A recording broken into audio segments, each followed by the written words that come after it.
o maia o le a tātou Tapua'iga atu I le atua.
Awa ua whapea lava o nā alofa mai o le atua I le lalolagi.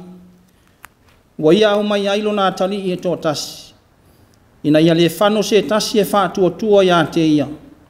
A ia maua e ia le ola whaavavau. Se I o tātou te talo. Le atua silisili e se no mātou tamā whaavavau. O le atua lava na ua fio o le alofa.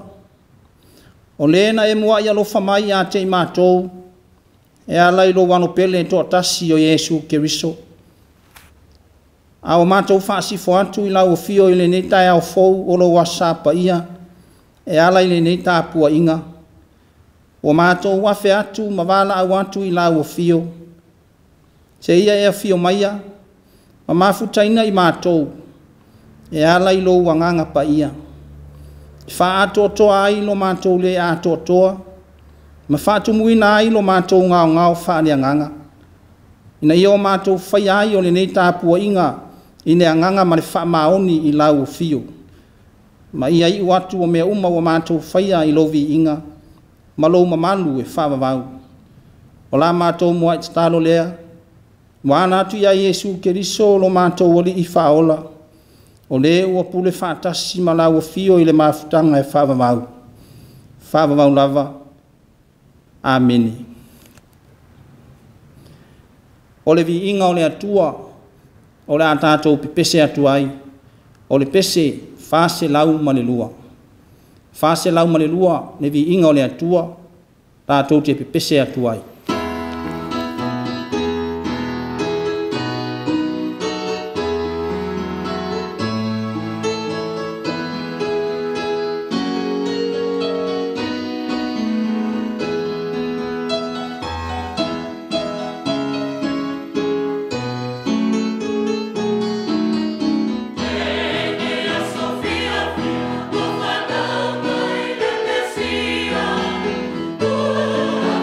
To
o le faitauina o le tusi paia. Tusi filifilia o le nei asa, mai le tusi faitau asa o le kānesia. Mo mai lea i le whiangenga fou. Tusi o Ioane e mua, ta upu e whā. O te faitauina mai i le whai upu e fitu, e o atu i le whai upu e se furu ma le iwa. Ioane mua, ma ta upu e whā, o le whai upu e fitu, te i o atu i le whai upu e se furu ma le iwa, o te faitauina. Whaafonga maia, ia fionga pa ia al tātou atua. Le au pele, ia tātou whea alofani. A wā mai le atua le alofa. O i lātou mafoi o e alolofa, ua whanau mai lātou mai le atua. Ua i loa foi i lātou le atua. O se le alofa, ua le i loa e ia le atua. A wā o le atua, o le alofa lava ia. O le mea lava le nei, ua whaalia mai ai, le alofa o le atua ia te i tātou. Ina ua auina mai e le atua, lona alo e tō tasi le lalolagi. Ina ia tātou wola ia te ia. O le alofa lava le nei, e le ono ua tātou alofa i le atua. A ua alofa mai o ia te i tātou. Wana auina mai fo ilo na alo le tongi ola mo a tātou wangsala. Le au pele, a whai ua whapea na alofa mai o le atua ia te i tātou. E tatau ai o na tātou whea alofani. E lei va ia lava le atua e se tasi. A tātou whea alofani. Ua tu mau le atua i tutonu ia te i tātou. Wa ato toa fo i le alofa ia te ia i tutonu ia i tātou. O le mea lava le nei o tātou i loa ai, ua tu mau i tātou i tutonu ia te ia. O ia fo i tutonu ia i tātou. A wā olo na nganga ua ia fo ina mai ia te i tātou. O i mātou fo i, ua mātou vaia, ua mātou mori mau ai fo i. Na uina mai e le tamā o le alo, o le whaaola o le lalolagi. O se tau tino atu o Yesu o le alo o le atua o ia. O lo tu mau le atua i tutonu ia te ia. O ia foi o i tutonu o le atua. O i tātou foi. O tātou i loa ma ua whaatua tua i le alofa ua i le atua ia te i tātou. O le atua, o le alofa lava ia. O le tu mau i le alofa, ua tu mau ia i tutonu o le atua. O le atua foi i tutonu ia te ia. O le mea lava le nei wa ato toa ai le alofa ia te i tātou. Ina ia tātou maua le no tutele i le aso le whaamasinonga. A wā e pei o ia. E whapea foi i tātou i le nei lalolagi. E le aise fefe i le alofa. A o le alofa ato toa e whaatea e se inai le fefe. A wā le whaasala le fefe. O le ua fefe. E le wha ato toa ina o ia i le alofa. O i tātou, ua tātou anu lofa. A wana ia mua i alofa mai i a te i tātou. Ia whamanuia mai le atua e ala le tātou whanolongo. Isi o ana fionga pa ia. Ma ia tū mau atu pea i a te ia o lona lava vi inga. Ma lona ma malu atoa. Nei e o i le whaavavau lava. Ameni. O le a tātou whaamaulalo i lumo le atua e ala i la tātou tatalo. Tātou wifo ma tatalo i le atua. Le atua o le langi ma le lalolagi. O le atua o le puna o manuia ma mea alofa uma ua mātou maua. O le atua o le ola ua mātou maua ai le ola. O le atua o siri ese. A o le atua o le alofa muti vale. Langona pelo mātou wanganga fifia ma lo mātou wanganga whaafitai la ufio. Ona o awa noa le lei ma le mātango o fie mātou te maua. O mawhai ei ona mātou toi o mai whaatasi. O lau whanau whaatuatua. O lou ainga lotu ma o mātou ainga uma i la li tala le lei. Se ei o mātou vivi i atu. Ma se ei o mātou whaafitai ala ua fio. O le atua o le alofa. Ua tele ma mātanasi lo alofa ma lo wanga lelei whaali mai mo I mātou ma le lalolagi.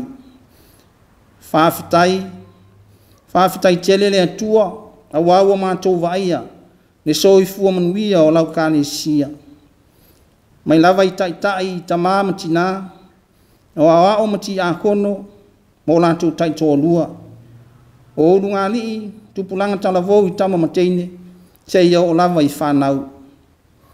E oi lava le li ie o na whata o tolia nisi o mātou mātua mātutua I tamā matina ona o mafitianga o lo tau ave pea I tino ona o mai. E mātou te whaafitai tele le atua. E tele o tu la fo ina lava I lātou. Whaatasi mai mātou uma. E oi lava fo I le li ie ina mātou vala ai mani ta mātou ina. O le tina mani whanau ona o mālo longa mai le ngāruenga. Ua mātou talitonu mani whātua. O lo iai whaatasi lo wanganga pa ia mai lātou. Matau si ai I lātou I mea uma o iai. Whamalo whaafitai le atua. A wao lo walofa ma lo wanga lelei. E le muta pea mo I mātou I aso uma. O lau whaasoa. Ua le tasi a ua atu lasi. O au whaamanuianga o whelanu lanuai. Ua le mawhaia mātou upu o na whaamatana talaina. O au mea alofa o le tino. O le anganga ma le mafaufau. E ui ia mea alofa I tele ua e anga le leima iai mo I mātou. Pe I tai le atuai. Ua le ngata ai lo walofa ma lo wanga le lei nā mo I mātou. Au e a fio mai lava ma whaalia tino mai lo walofa. E ala I lo walo pele e toa tasi o Yesu Keriso. Le Mesia na walo ia. Ni tama o le folanga. Ua ia au mai le sao tonga mo le lalolagi ang sala. Malo pule. Whaafitai alofa. Whaafitai anga lelei. Mātou te vi ia ma whaamanuina lo lama sua whamamalu le atua ni tamā. Awape a mātou toi tū. Ma te pātu I la matanga o la mātou sāwalinga I le ne tau sanga. E le tau whailo le tele o whaingatā. O whaafita auri ma whaafati a tā mai. Sa fia ngai ai mai mātou. Ma la pena pe ai la mātou wholaunga. E le ngata I le malanga ni maliu maleoti. Motu si ai mawhatanga e pele I tutono a inga. Matua ma whanau. O wofo I mai e pele I mawhatanga I le olanga nei. A o whana vela me tutupu whafo se I runga o ala. Ma so se no foanga. A o whape I na fo I le wha mai. Ua lewa o na wha au ngase ma le lalolagi. A ua whaafitai, wha mālo le atua I lo wang le lei. Ma lo walofa lawe ai mai. Whaafitai foi. Ina ua whaatau nuwina I manuia nisi o wha moenga. Sa whianga I ai ma lau whanau. I le vai aso ua tuana I atu. A wana le se anoala o fio. E le tau nuu I le manuia. Mātou whaafitai au a fionga paia. O mātou whaanongolongo. O le upu e wha manatu mai E.F.K.A.S. Tā lau le ola. Tā lau le manu mālo. Ma tāna o lo walofa tū noa ia Yesu Keriso. Na e lavia ina ma whaasa o loto ina mai ai le lalolagi. Mai mātou uma mai le anga sana. Whaafitai lo wanganga paia. O lo tō mumusu ina mai pea I mātou. Ma whaasa o loto ina ai I mātou I teimi uma. Teimi mātou te whaavai ai. Le atuai lo mātou tamā. Le anganga pa ia o nā ufio. Tau tō rua ina pēa I mātou I teimi whaingatā. Ma whesosoa ni mai mo I mātou. E te atu I le fili I māna whao so songa. I ala e whanoai lo mātou wola. Siri o na mātou whaafitai. O no lo lava lo pele e tō tasi o Yesu Keriso. O whaania mai ai lo walofa I ai mātou. Male lalolagi. Ina ia le whano se tasi e whātua tua I ante ia. A ia maua I mātou uma le ola e whaavavau. Ia tū mau atu I lau fio. O lo vi inga ma lo mamalu atoa. Nei e o I le whaavavau. Whaavavau lava. Le atuai. O lau fio o le atua whamangalo. A o mātou pūno nou ma I fo atu I lau fio. E ala I lenei Tapua'iga. E langona pea lo mātou whātau waa ma lo mātou le atoatoa i o luma. Ua mātou whaato e se atu. E e alofa, ma e whamangalo mai mātou o lau lava whanau. Whamangalo mai sa mātou wa mio wale tonu. O se tua o se anga wale tau tamali i lau si na whangapa ia. Lea tuai, o mātou tau tino atu i lau fio. Ua anga sala ma se se i mātou. E te leo mātou vai vainga mo mātou whane tonu. Ilo tātou wā whea ngai ai o aso uma. Ua mātou te talo atu le ni ie. Ua mātou wā i le tui i le whaia o lofi na ngalo. Ua mātou soli fo i au poloa inga mautu la fono. Ua mātou le tau sisi fo i o wala pe ona e ao inai i mātou. Ia mātou sava vani maolai.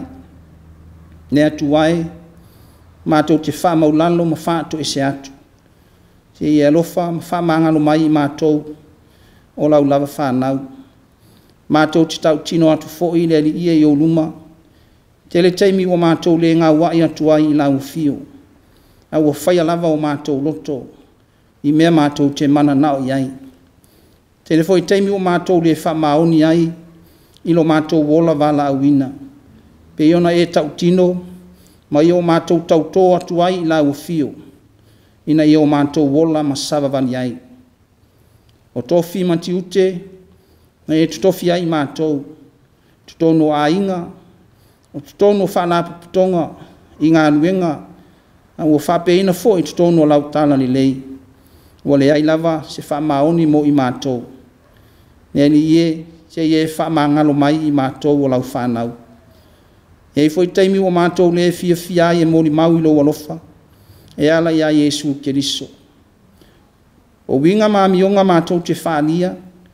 Ua le tusai, mani tau kerisi ano ina o i mātou. Ma ua le atangi aine pa ia mani mamalu o lau fio. Lo mātou utua. E ni ie o a foi ni winga mani amionga o mātou whaia. Ua whamanu o lia ai loto nisi o lau whanau. Fia tau mawhai atu i lau fio. Mali tala li lei a Keriso. O mātou vai vainga mo mātou whane tonu uma ne ali ie. Mātou te tatalo atu. Se ia e wha mama furu mai ai mātou. I le tino mani toto pa ia o Keriso. Lo mātou whaola. Ne pepe o le Kerisi masi. O le ua whaadia tino mai ai lo alofa. Ina ia o mātou wolai. Le atua whafonga tāloe. O mātou te talo atu mo au whamanuianga. Se ia e whamanuia mai ni Tapua'iga lau whanau o whaia nei. Nilingi mai au manuia e wha atotoa ai lo mātou le atotoa. Ma wha manosi mai lo mātou vai vai. Wha poto mai i lo mātou vālea. Ma wha tumu mai lo mātou ngao ngao. Deli ie lo mātou watua. Mātou te tatano atu i lau o fio. Se ia e whamanuia i lau kālesia nei. Mai lato uma o e o whanongolongo mai. Ma tāpua i mai a inga. Ina ua le maua o awa noa mātou te tāpua i whaatasi atuai i lau o fio. I to tonu o lau manu nei. Lea tuai lo mātou tama alofa. Se ia e whamanuia i na soifua au auna o lau kālesia nei. I so lava o se ngā ruenga o tofi manti ute. O wala wina i lātou e ngā ruru e ai i tutonu o lau kālesia. Le ngata i leo le tausinga o a inga. Mātou te wala au i nā ufio. Fo a ia i lātou le poto o mane anta mai. Ia whanau tele le iloa mane malama lama. Ia ngā waa matāleni ese ua whamanuia i nā i lātou. Mātou te talo ia maua lo lātou mālosi. Ia maua lo lātou lonto te tele. Ia maua li no nofo whialo whani mane whialo lo wha i o ne tasi i lesi. Pei lava ona e awa o mai, ma e alofa mai mo i mātou. Whamanuia i au ona o ao, ti a kono mo lātou taito o lua. Ta maali ima whaila unga i whalitua matausi. Sa o ao ta maita. Te ia o lava i tupulanga talavou i tama mateini. Mātou te tatalo fo i le li ie. Se ia alofangia na i o mātou mātua mātutua. O e ua pulapula la ngoto no lātou soifua. Ai mai se ai o le whata o tolia ai i mai o le tino i tutono a inga ma so o se no foanga le ngata I leo na ia mātou whanau se ia o lava I pepe mea mātou te tatalo I ai au whamanuianga I ai lau whamalo longa mo I nātou umalava ono o mawhatianga o le soifuanga ma leolanga o lo o whenga iai le atua lo mātou ta mā alofa e manatua fo I na mātou tatalo lau au auna toi ina manitina whapea le whanau a o vala ai I mātou ono o malo longa o le nevai tau o le tausanga mai lau ngā duenga ia iai au whamanuianga I fuafuanga uma o lo whengai mai lātou mātou tatalo atu le ali mātou wanga atu le whamanatuina o lo liu tinu tangata e ala ia Yesu o lo wano pele tō tasi mātou vala au se ia alofa I momoli whātasi atu lo mātou ola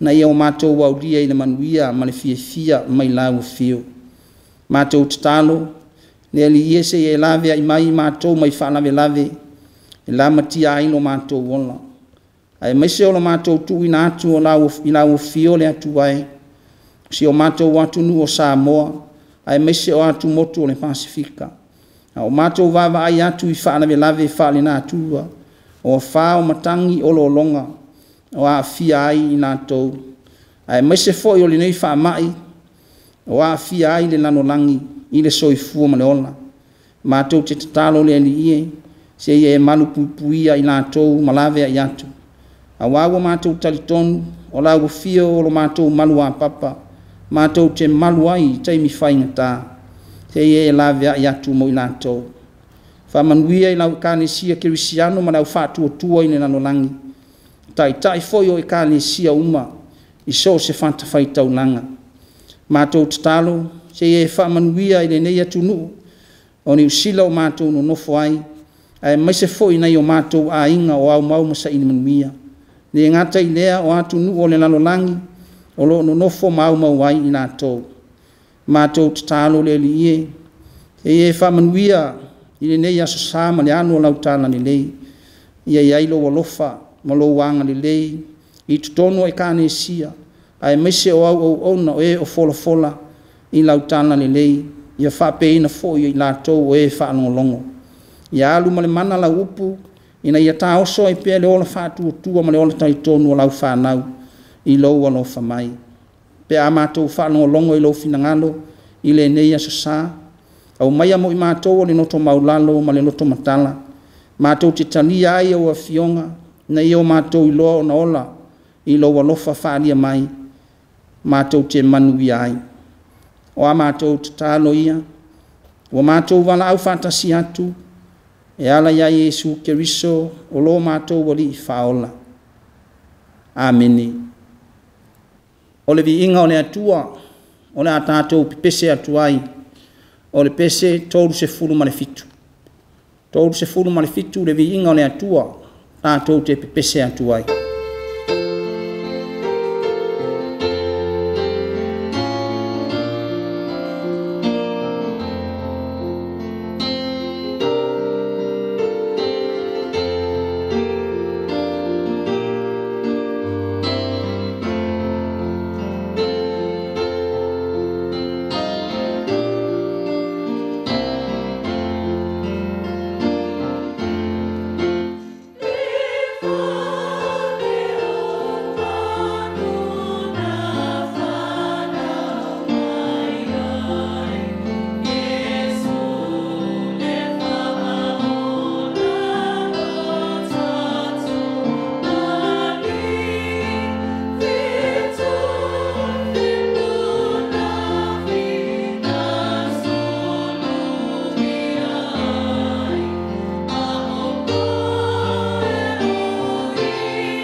O le launga i le suafa mamanu, o le atua tau tasi pa ia, le tamā, le alo, ma le anganga pa ia.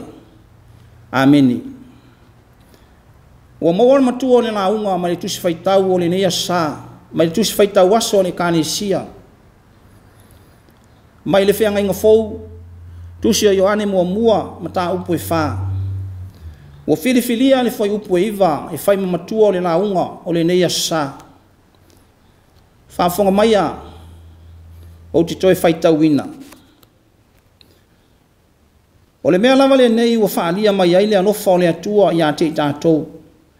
Ina ua au ina mai e le atua Lona Alo e toa tasi le lalolagi. Ina ia tatou wola i a te ia. O le Manatu Autū, ma le tusi whaitau aso o le neia sa. O le alofa o le atua ua whaalia. O le alofa o le atua ua whaalia. O le tala i le auso tamaitai, o sina matea, whai mai le tala. O le maasani ani i tamaitai, o le alu lea o le la whaiva, i le po o le la lama. Whai mai a e ane no la whaiva, o na uifo lea, masa ati lunga o le maa fola i ngā uta o le matawhanga. O na whai ai lea o le la tausaminga, po o le la o taia. O na nofo lea o tamaitai nei, ma wha toe ia i le muli o le ola, mo la Matua o lo tali mau mai. A tonu o lea wa fua ai le upu ane atunu, wha toe muli ola. O se mea ua tutoe, ma wha tutoe i le ola, ua whaalia ai le anofa moni o tamaitai o la Matua. E whaoringa mai e tai whapena ina, le mamanuina o le wheau o Ioane, pe ona momori mai le nei tai au. O le alofa o le atua ua whaalia. O le tala ua malama, ma ua manino, a o le tala foi ua ne o toi ni nefu pe pongi sa i ai le lalolagi o le au whaatuatua ma le au kerisiano. Whapea foi le au whaalongolongo ma le au whaitau la ulu o le tusi pa ia. A wae mai lava i le tusi o kenese, se ia o le tusi o whaalinga. O lo o mata ti tele mai ai manatu ma mafaufonga.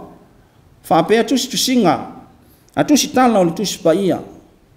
I le alofa o le atua ua whaalia. O le whesili, whaalia ia te ai le alofa o le atua.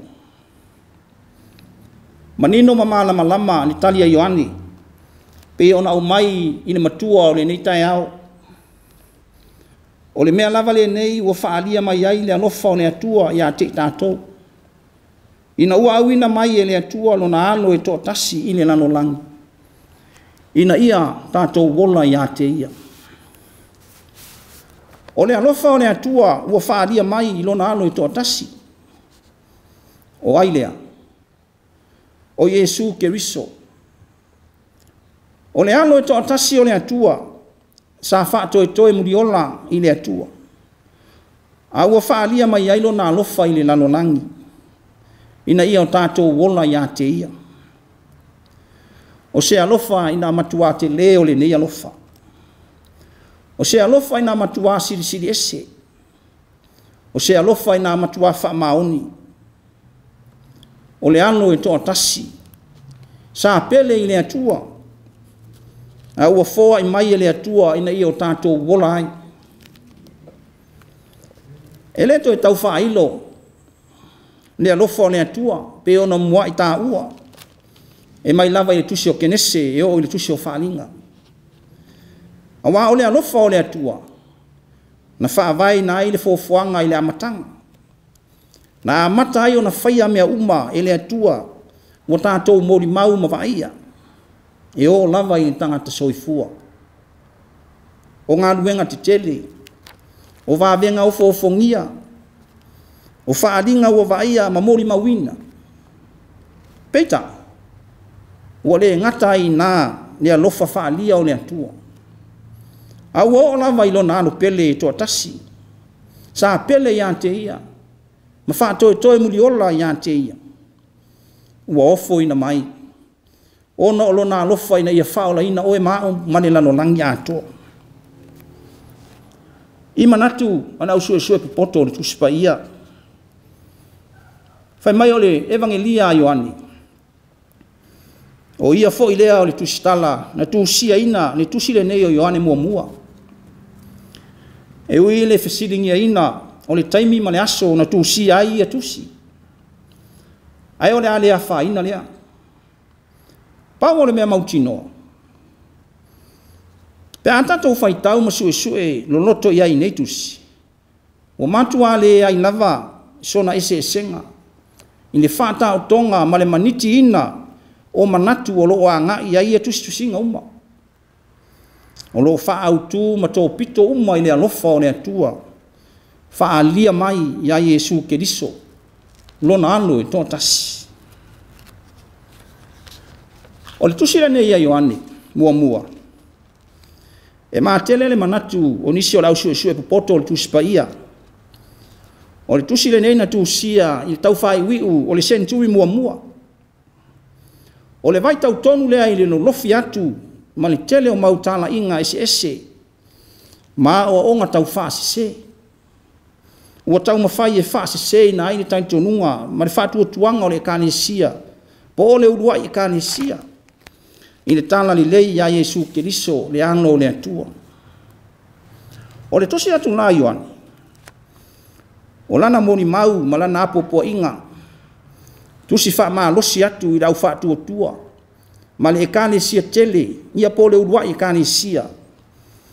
Ia tutu mau ma ona fia. Ia oli i le tala li lei ia Iesu Keriso. Le alo toa tasi o le atua. Ua whaalia mai a ile alofa o le atua, ile lalolagi. O le whiautu sia Ioane, wa ia whailoa atu i le kanesia tele. Ia oli i le ali. Ia fia i le ali, ma le tala le lei i le ali. Ua auina ai latou, ma whaamanuia i na ai latou. O le mulimau a Ioane, o Iesu o ia lava o le alo e toa tasi o le atua. Na maliu mai i le atua. Ua whaalia mai ai le alofa moni o le atua. Whainofo i Ioane. E le ai se isi alofa en tusa ma le nei alofa. Whai mai ai. O i mātou foi na vava ai. Na tango i ai o mātou lima, ma mātou moli mau fo i ai. O ia lava na auina mai ele tama o le alo o le whaola o le lalolagi. O se ua whaatuatua ma ia tau tino atu o Iesu Keriso o le alo o le atua o ia. Ua tu mau le atua i tutonu ia te ia. O ia foi i tutonu o le atua. Te lele sao Ioane i lana unua i tusi lenei. I lona tau e tau mawhai i wha malama i manatu o le kanesia. Lo lātou whaatuatuanga ia Iesu. Ua tau au ina manunu atu. Ma ta whea whaapuru i vai. Ono tala inga se ma o onga tau whaasise. Ua awhia ai nisi o le kanesia. Nea pei lava ona tā ua e Ioane. I nisi o whai upu i luma atu. O le mata upu pe ona whaitauina. Whai mai Ioane. Ia outou ma perofeta pepelo ua ngai atu i le lalolagi. A wā ua toa tele perofeta pepelo ua ngai atu. Ai outou mātaala ma tofo i ai. O e mori mau atu e lei maliu mai Keriso i le tino. O anganga pepelo nā e le mai le atua i lātou. O le whiau wha malosia Ioane. I le kanesia ma le au whaatuatua. Tu mau i le alofa moni o le atua. Ia awane i whaase ina i lātou ona onisi o tala inga ese. A wā o le fina ngalo o le atua, ma le wha moe o le atua. Ia maua e tangata uma le alofa. Ma ia ola tangata uma i le alofa. E ala ia Iesu Keriso. Whai mai Ioane. O le alofa e le ai se fefe o lo o iai a o le alofa foi e whaatea e se nai le fefe o le alofa foi e maua ai le loto tele i le aso o le whaamasinonga ali ali le lava pe ona ta ua manino Ioane o le fesili whape fea on tatou maua le alofa pe ona fina ngalo i le atua ina i o tatou wolai whai loa mai e Ioane i le tusi whaitau whamai a ia le au pe le ia tatou fea alofani o le fea alofani o le auso e loa mātangia ai le alofa lea o le atua lea foi na ia toi tā ua i le foi upo sifuru ma le lua whamai a ia e lei vai a lava le atua e se tasi ai a tatou fea alofani ona tu maulea ma totoa le anofa le atua i to tonu ia te tatou whamai Ioane e le mawhai ona tino mai le anofa le atua i to tonu ia te tatou pe a le fea alofani le auso pe a le fea alofani le kanesia pe a le fea alofani a inga pe a le fea alofani Matua ma whanau i oe o le fina ngalo leo le atua mo i tatou ia tatou fea alofani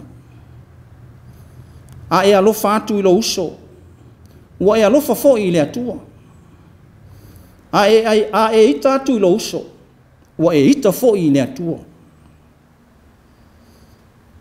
la altu stalo Ioane o le alofa lava le nei e le ono o tatou alofa i le atua a o le atua ua alofa mai o ia te tatou e le ono so tatou a mio o tonu po sa tatou a mio o le lei ua fua ai o na alofa mai o le atua e le ai ono le natura o le atua o le alofa lava ia pe lava ona whaalia mai ia Iesu Keriso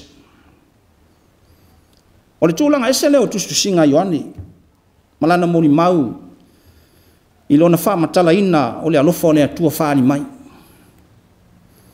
mai nisi o evangelia o le tuspa ia po ole au sinopi ma taio ma reko maluka e amata tala wha maumawina ma taio ma reko maluka i le alofa o le atua whaali mai a Iesu i lona whanau mai se ia o atu i lana ngaluenga whaamisiona ma o atu wai i lona maliu mo lona toe tu mai peita Ioane e ese mai ai lana mori mau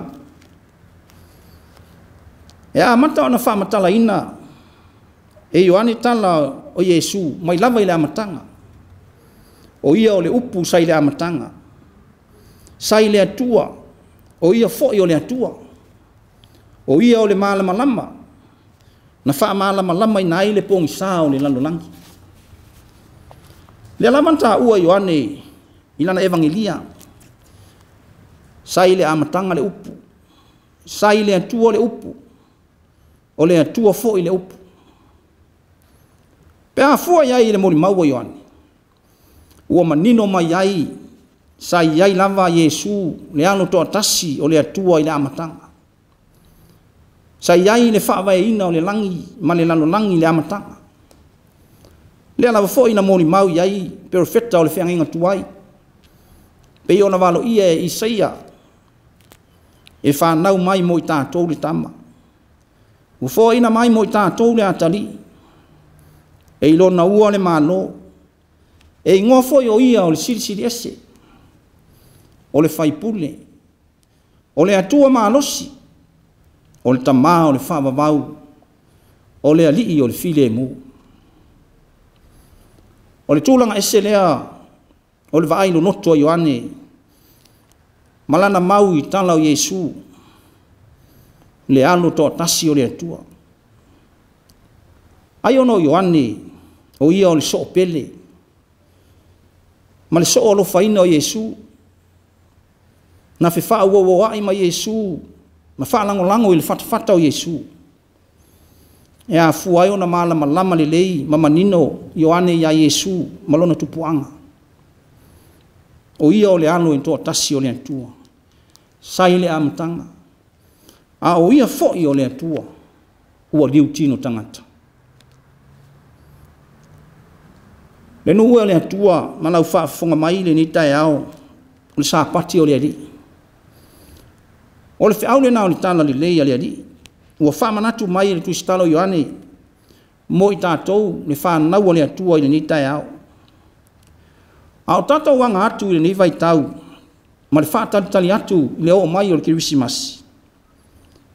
O le wha manatu o Ioane. Ia tatou maua. Le mea alofa le atua o foa I mai. Ma wha alia mai o Iesu Keriso. Le mea alofa silisili lea le atua. Wa afua ai le Kirisimasi. O le wha manatu. Aua nei ngalo. Ia te oe lea mea alofa. Ia ue vanga mauta whaonga o le Kirisimasi. Ia au fo ine se tia. Ma wha oe ni talo wha tua.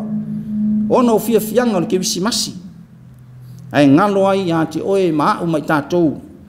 Le ute moni ma le ano moni o le Kirisimasi. O le alofa o le atua ia Iesu. Ina ia o tatou maua maolai. Ele mo aso nei. A aso uma. A wai fina ngalo le atua. Ina ia o tatou wola ia te ia. O le Vaito'a o le Kirisimasi. Tatou te manatua I pēr le whaasoa alofa mai o le atua. Ia te oe maau mai tatou uma. Ina ia o tatou maua lea mea alofa. O le atua ua ia le tau fiofi mamau. Lona alofa. Ua ia le tongi o le moa ai u le afa. A ua ia sa wha oti maila na utu. O le atua ua ia le tiu wha mata la oa. A ua ia tiu masala sala. Ua le nā tia o se vaenga. O lona alofa. Pe whaasoa whaatatau mai I le tangata malana o whai. A ua sa toa mai lona soifua. O le na whaatoe muriola ia te ia. Pe tai ua le nā tia. A ua foa I mai mo oe maau ma le lalolagi. Ina ia whaola ina mai le angasala. O le alofa ua le whaapito ai se tasi. Po se atunuu, po se malo. Po se vaenga o tangata. A o le alofa o le atua o tutusa I tangata uma. O lanu mangangana. Ioe lau pele. Le whanau o le atua. O le winga moni na o le Kirisimasi. O lo tātou tā pena masau diuni atu iai. O le whailo mai o le alofa o le atua. Manatua. Wotou masani I le winga o le Kirisimasi. Ma fōringa vaia. O le vevesi. Ma le pisi vane solo. O le whaalinga o mori emo ma le whelanu lanuai. Ia mani tele o mauleo ese ma pesenga o musika. Ai le ngata I lea o tā whaonga ma pāti. A o le wha manatu ana apostolo Ioane le nitai au. E le o le nā le winga moni o le Kirisimasi. E le o le nā le winga moni o le Kirisimasi. Ai o le asi atu I ainga. Wo ma e masani. Ia whailo atu le alofa ma le fia. Ma le whialofani I o ainga. Ma e pele le mafutanga. Pei lava o na alofa mai o le atua. Kalesia. Ma le ainga o le atua. O aisa lua fifutu ai. Ma le toe maua le lua mafutanga. Le lei mai le nā tausanga. Se I o mai. I tau whaiwi o le ne tausanga. Pele o le avanoa le lei le ni. E toe ti mata ai le upenga. Ma toe wha le lei ai le lua mafutanga. Wha ngalo me se o le tuanai. A ia toe fotu ai se isi amatanga fōu. Ma toe mati le upenga. Mo le nā tausanga o angai mai. Whai mai Ioane. E lei vai a lava le atua. e se tasi. Ai a tatou fe alofani, ua tu mau le atua I tutonu ia te tatou. Wa ato toa foi le alofa o ia I tutonu ia te tatou. A wao le mea lava le nei, na whaalia mai ai le alofa o le atua ia te tatou. Ina iwa auina mai le Atua Lona Alo e to tasi le lalolagi. Ina ia tatou wola ia te ia. Ia manuia le kerisimasi. Ma ia maua I tatou uma se kerisimasi fia I le alofa mai o le atua. Amen. O le a tatou vivi ma pese atu I le vi inga o le atua o saunia. O le pese tolu se fulu ma le lima. Tolu se fulu ma le lima le pese.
o le tatalo whamanuia. Whawhtai le atua, o whai wina i le manuia o le nei Tapua'iga i lau whaatasi mai, o le a mātou tu ua. A o mātou toe mana onga le ali ie whaaleo i nātu, se ia e alofa, ma momoli atu te soifua ma le ola o lau kālesia, o lau pūlenga, ma lau whanau whātua uma i le lalolagi. Ina ia mātou waulia i le manuia le kewisimasi, ma le fia ma le manuia mai lau fio. Talo le ie, anga le atu i le tamato e ina ma le tinao le nganuenga, whape foi le no foalo, o lo iai ma lo longa. Ia maua i lātou se kirisi masi manuia ma le fia mai lau fio. Tō mau mai ai o mātou lunga, ma lunga o lau whanau whātua tua umai le lalolagi o manuia, ma lo file mu le atua le tamā. Le alofa sa ini mai o Yesu Keriso, lo mātou wali whaola, mai a mafutaina i mātou uma e lo wanganga pa ia. A mata atu nei, māso uma e o le whavavau lava. Amen.